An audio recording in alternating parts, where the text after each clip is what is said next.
నమస్కారం. లక్ష్మి చెప్పే కథలకు స్వాగతం. వీణులతో వీక్షించటానికి సిద్ధం కండి. ప్రియ సఖులు, ఇప్పుడు మనం విహారీ కాలం పేరుతో ప్రసిద్ధి చెందిన ప్రముఖ రచయిత శ్రీ జొన్నలగడ్డ సత్యనారాయణమూర్తి గారు రచించిన వంకర గీతలు అనే ఒక చక్కటి కథను విందామండి. ఈ కథ నవ్య వారపత్రికలో ఫిబ్రవరి 7, 2007లో ప్రచురింపబడింది. ఇక కథ మొదలుపెట్టేస్తున్నానండి. సోమవారం ఉదయం 8:15 దిల్సుఖ్ నగర్ బస్టాండు జనంతో కిటకిటలాడుతుంది. కొన్ని వారాంతపు అలసట తీరని గ్లాని మొహాలు, కొన్ని వారారంభపు ఉత్సాహ విద్వత్తు నింపుకున్న కాళ్ళు, మరికొన్ని ఏ రోజైనా ఏ రాజైనా మా బతుకులు ఇంతే అన్న నిస్పృహ కళ్ళు అన్నీ కలగపులగంగా బస్సు కోసం ఎదురుతెన్నులు చూస్తున్నాయి. జిగిడి మెట్ల పోయే వీరా బస్సు అప్పుడే వచ్చాగింది. వందల కొద్ది జనం ఎక్కటానికి ఎగబడ్డారు. నేను ముందు డోర్ నుంచి ప్రయత్నిస్తున్నాను. నా పక్కనే ఆమె సెల్ ఫోన్ మాట్లాడుతూనే లోపలికి ఎక్కటానికి కుస్తీ పడుతుంది. బస్సు ఎక్కుతున్నాను, 5 నిమిషాల తర్వాత చెయ్యండి. మాట కట్ చేసింది. నేను లోపలికి చేరాను అనటం కంటే ఎవరో నన్ను లోపలికి చేర్చారు అనటం సహజోక్తి అవుతుంది. సీనియర్ సిటిజన్స్ సీట్లో కూర్చున్నాను. నా పక్క సీట్లో ఉదిటిన ఆమె కూలబడింది. జనం మధ్యగా సారే జహాసే అచ్చా ఫోన్ మోగింది. ఏమిటి? ఆమె కొన్ని సెకండ్లు విన్నది. మీరంటున్నట్టు ఇంట్లో వస్తువుల్ని ఎక్కడో అక్కడ తగలేసే అలవాటేమీ లేదు నాకు. చూడండి, మీరు అడిగే డ్రెస్ మీ బీరువాలోనే ఉంటుంది, సరిగ్గా చూసుకోండి, కనిపిస్తుంది. నేనేమి టిఫిన్ టేబుల్ మీద పడేసిపోలేదు, వండి సిద్ధం చేశాను, బ్రేక్ఫాస్ట్ చేసి వెళ్ళండి. అరే, ఎందుకంత విసుగు చిరాకు? రెక్కలు మొక్కలు చేసుకుని ఈ సంసార లంపటంలో చస్తూ ఉంటే ప్రతి క్షణము మీ మాటలతో వేధిస్తున్నారు. ఏమైంది ఇప్పుడు? రాత్రి సంగత.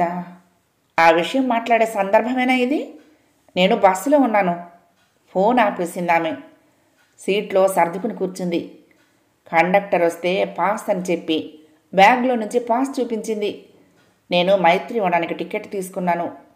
నా వెనుక వరుసలో కిటికీ సీట్లో ఫోను మోగింది. మౌనంగానే ఎదగమని పాట డైల్ టోను. ఆమె మాట్లాడుతోంది సన్నగా, వయోలిన్ మీద రాగంలా. ఈ వారం రాలేదేం? నిన్నెల్లా కూడా ఫోన్ చేసి విసుగొచ్చింది. ఏమైంది? కార్డ్ అయిపోవటం ఒక వంక. నాకు తెలుసులేండి. నిన్న మొన్న పూర ఆటలో కూర్చుండిపోయారు కదూ. టిన్నుగాడు డాడీ అని ప్రాణం తీసేశాడు. శనివారం ఐమాక్స్ చూపించి సముదాయించాను. నిన్న మళ్ళీ అదే వరుస. మా బాధలు మీకు అసలు అర్థం కాదా? ఏం మనిషో ఏమిటో. ఆహా, ఈ కహానీలన్నీ 3 ఏళ్ల నుంచి వింటూనే ఉన్నాగా. ఓ నెల సెలవు పెట్టి ఇక్కడికి రండి. సీరియస్గా ప్రయత్నిస్తే ట్రాన్స్ఫర్ కాకపోదు. అసలు మీకే ఇంట్రెస్ట్ లేదు. మీ అలవాట్లు అవసరాలు అక్కడే హాయిగా గడిచిపోతున్నాయిగా. ఇక ట్రాన్స్ఫర్ ఎందుకు, మేమెందుకు? ఆలాపన అయిపోయి పల్లవెత్తుకున్నట్లు ఆమె కంఠస్వరంలో మార్పు ద్యోతకమవుతోంది. నేను ఏవేవో మాట్లాడుతున్నానా? చాలండి, మాటికి మాట నాకు ఇష్టం లేదు. ఆఫీసుకు పోతున్నాను. ఏ ఏడు పెట్లా ఉన్న కొలువు తప్పదుగా. సరే, సెలవు పెట్టి వచ్చేయండి, మాట్లాడుకుందాం. చరణం పూర్తినట్లుగా ఆపేసింది. అటువైపు నుంచి ఏదో విన్నది. ఫోన్ ఆఫ్ చేసేసింది. నాకు మనసులో ఏదో పరితాపం మొదలైంది. ఏమిటో పాపం ఈ పిల్ల పరిస్థితి. సమస్యను ఊహిస్తూ ఉంటే దృశ్యాలు పరిపరి విధాలుగా కనపడుతున్నాయి. బొమ్మ బురుసు కళ్ళ ముందు కదిలాడాయి.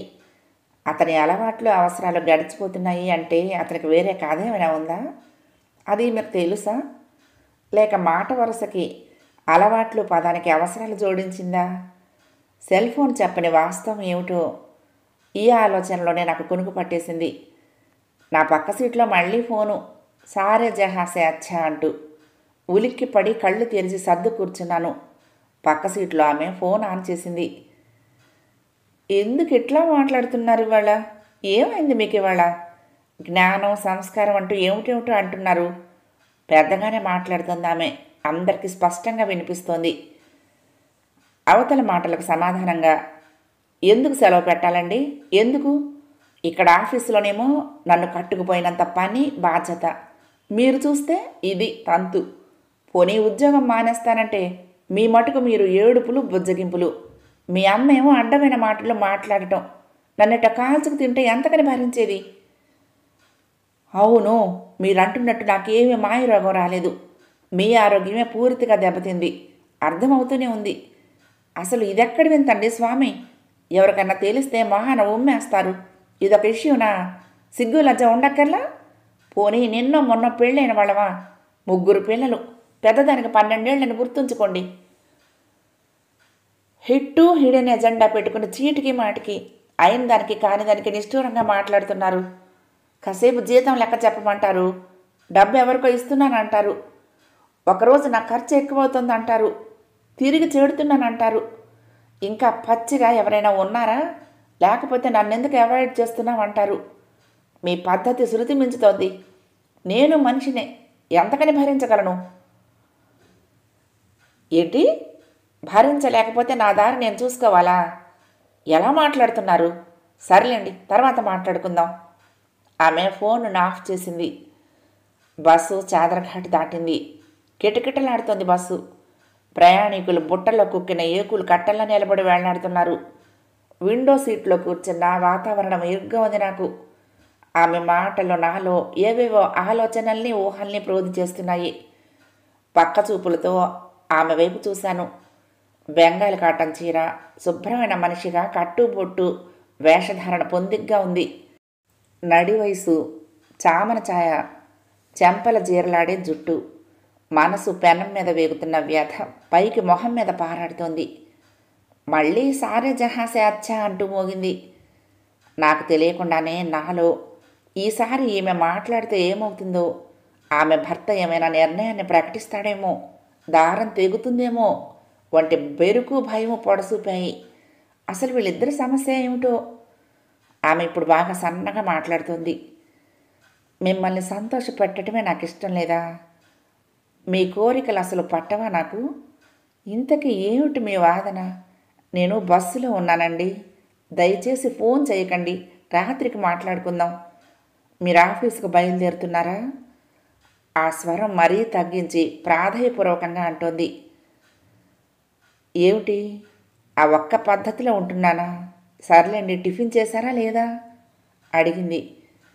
బస్సులో ఎవరి గొడవలో వాళ్ళు ఉన్నారనుకున్నా ఉత్సుకతతో ఈ మాటలు వింటున్న వాళ్ళు లేకపోలేదు. ఏమిటి? ఆర్టిఫిషియల్ ఎంక్వైరీలు వద్దా? సర్లేండి. ఏంటి, పిల్లలిద్దరిని హాస్టల్లో వేయించాలా? లేకపోతే వీళ్ళని ఆఖరి దానితో పాటు మా అమ్మ వాళ్ళ ఇంట్లోనే ఉంచాలా? ఏమంటున్నారు మీరు? మీ బుర్ర పూర్తిగా ఖరాబ్ అయినట్టుంది. కౌన్సిలింగ్ ఈ పరిస్థితుల్లో మీకు చాలా అవసరం అనిపిస్తోంది. టికెట్ టికెట్, ముందుకు జరగండి, ముందుకు జరగండి. కండక్టర్ పిలుపులతో జనంలో తోపిడి మొదలైంది. వస్తున్నానురా, ఒక 5 నిమిషాలు వెయిట్ చెయ్యి, నెక్స్ట్ స్టాప్లోనే దిగుతున్నాను, దగ్గరకు వచ్చేసానులే. ఈ హడావుడిలో, రకరకాల మాటల సందడిలో నేను కొంచెం పరాకులో పడ్డాను. ఆ తర్వాత ఆమె మాటల్ని మిస్ అయ్యాను. సెల్ ఫోన్ల ద్వారా వినవస్తున్న కలగా పొలగపు సంభాషణలు ఆలోచనాత్మకంగా ఉన్నాయి. అసలే నన్ను బుద్ధిజీవి అంటుంది నా శ్రీమతి. బస్సు అబిడ్స్ చేరింది. ఆమె సీట్లో సర్దుకు కూర్చుంది. నా వైపు ఒకసారి అదోలా చూసింది. తను ఫోన్లో మాట్లాడిన మాటలు నేను విని ఉంటానా అన్న అనుమానం తొంగి చూసింది ఆ చూపులో. తాను ఉతికి ఆరేసుకున్న వస్త్రమే అయినా అందరికీ కనిపించే పెరట్లో కదా దాన్ని వేసింది. 10 మంది దృష్టికి రాదా మరి? రామిరెడ్డి గారేనా? నమస్కారం సార్. రామకృష్ణ గారు మీతో కన్సల్ట్ అవ్వమన్నారు. నా పేరు డయానా సార్. నా ఆలోచనల్ని తుంచుతూ మాటలు వినిపిస్తున్న పక్కకు చూశాను. నా కుడివైపు స్త్రీల వరుసల్లో నుంచి ఈ డయానా. మిమ్మల్ని పర్సనల్గా కలుసుకోవటానికి వీలుండదని ఫోన్లో చెప్పమన్నారు సార్. ఏమనుకోవద్దు సార్. నా ప్రాబ్లం ఏంటంటే నేను ఈసీఎంలో చేస్తున్నాను సార్. వాడు, అదే ఆ శ్రీధర్, చాలా హారిబుల్గా నన్ను ట్రాప్ చేశాడు సార్. నా క్రెడిట్ కార్డు అకౌంట్లో తేడా వస్తే చూసి సరిచేయిస్తానని నమ్మబలికి కార్డు తీసుకుపోయాడు సార్. వాడెవడో నాకు తెలియదు సార్. మా ఫ్రెండ్ కోసం అప్పుడప్పుడు వస్తూ ఉండేవాడు, అంతే పరిచయం సార్. నా క్రెడిట్ కార్డును ఫోర్జరీ చేసి 25,000 డ్రా చేశాడు. వాడితో మాట్లాడదామని ఫోన్ చేస్తే అన్ని తప్పు నెంబర్లు సార్. వాడిచ్చిన ఫోన్ నెంబర్లు, అడ్రస్సు అన్నీ ఫేక్ సార్. ఎక్కడి నుండి చేస్తున్నాడో కానీ ఫోన్లో చాలా డర్టీగా మాట్లాడుతున్నాడు సార్. ఆమె ఏడుస్తుంది. ఎవరిని సలహా అడిగినా కార్డు క్యాన్సిల్ చేసావు కదా, ఇంకా వదిలే అంటున్నారు సార్. కానీ వాడి ఫోన్లు ఎట్లా సార్? ఆఫీస్కో నా హాస్టల్కో చేస్తున్నాడు. వాడి బాధలు భరించలేక సెల్ మార్చుకున్నాను. సారీ సార్, మిమ్మల్ని ట్రబుల్ చేస్తున్నాను. నాకు అమ్మ, నాన్న, బ్రదర్స్, సిస్టర్స్ ఎవరూ లేరు సార్. మా చిన్నాన్న చదివించారు నన్ను. వాళ్ళు పల్లెలో ఉంటారు. వాళ్ళకి ఇలాంటివి ఏమీ తెలియవు సార్. వాడి కోసం హాస్టల్ కూడా మారుతున్నాను సార్. కానీ ఉద్యోగం మారాలంటే కష్టం కదా సార్. అవును సార్, మీరు 2 ఉపకారాలు చేసి పెట్టాలి. వాడిని పట్టుకోవటం ఒకటి, బ్యాంకు వాళ్ళతో మాట్లాడి మినిమం కట్టేటట్లు అకౌంట్ను సెటిల్ చేయించాలి సార్. లేకపోతే 4,000 జీతంలో అంత మొత్తం నా వల్ల ఏమవుతుంది సార్? నేను మీ అమ్మాయిని అనుకుని హెల్ప్ చేయండి సార్. సడన్ బ్రేక్తో బస్ ఆగింది. డ్రైవర్ అరుస్తున్నాడు. సైకిల్ వాళ్ళ ఒకడు అంత ట్రాఫిక్లోనూ బస్సును దాటిపోవాలని అడ్డం వచ్చాడు. బస్సు తగిలి కింద పడ్డాడు. డ్రైవర్ సడన్ బ్రేక్ వేయటం వలన బతికాడు. బస్సు ముందుకు పడ్డాడు కనుక బతికాడు. అదే పక్కకు పడుంటే ఏమయ్యేవాడో. బస్సు కింద పడ్డవాడు లేచి దులుపుకొని సైకిల్ తీసుకుని ఉడాయించాడు. లేచి నిలబడి మాట్లాడుతున్న వాళ్ళంతా బస్సు కదిలేసరికి సీట్లలోకి సర్దుకున్నారు. బస్సు ఆగిన టైంలో కొందరు ఎక్కేశారు. నన్ను మీరే రక్షించాలి సార్. అలాగే sir, thanks sir, thanks sir, అలాగే సార్, మీ సహాయం మర్చిపోలేను సార్, థ్యాంక్ యూ సార్. ఏడుపు గొంతుతో ఫోన్ ఆఫ్ చేసింది డయానా. మధ్యాహ్న జనం నిలబడి ఉండటంతో ఆమె కనపడలేదు. బస్సు నిమిషం చేరింది. దిగేవాళ్ళు, ఎక్కేవాళ్ళు. బస్సు మాత్రం ఖాళీ లేకుండా నిండిపోయింది. బస్సులాగే నా మనసు కూడా భారమైన ఆలోచనలతో సతమతం అవటం మొదలుపెట్టింది. ఎవ్వరికీ చెప్పుకోలేని గోడుతో సుఖశాంతులు కరువై ఏమిటి జీవితాలు? జీవన విధానం మారుతోంది. ఆధునికత తెచ్చిన సాంకేతిక పరిణామాలు జీవితాలను అపారంగా వృద్ధి చేస్తున్నాయి అంటున్నారు.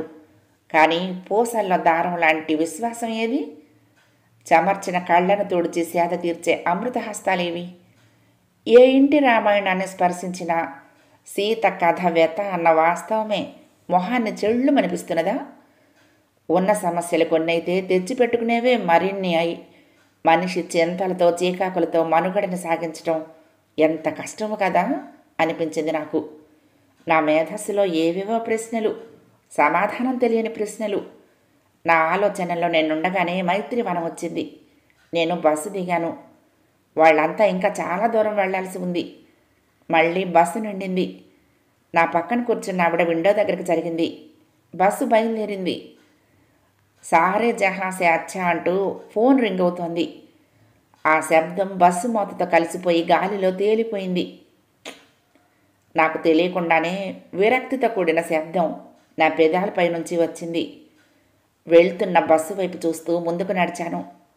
నా గమ్యాన్ని నేను చేరుకోవాలి కదా మరి. కథ సమాప్తం. ప్రియ సఖులు, ఈ కథ మీకు నచ్చితే తప్పకుండా లైక్ చేయండి, షేర్ చేయండి, కామెంట్ చేయండి, సబ్స్క్రైబ్ చేసుకుని నన్ను ఎంకరేజ్ చేయండి. ఉంటానండి. ప్రేమతో లక్ష్మి, కృష్ణాతీరం దుర్గమ్మ సన్నిధానం. నమస్తే.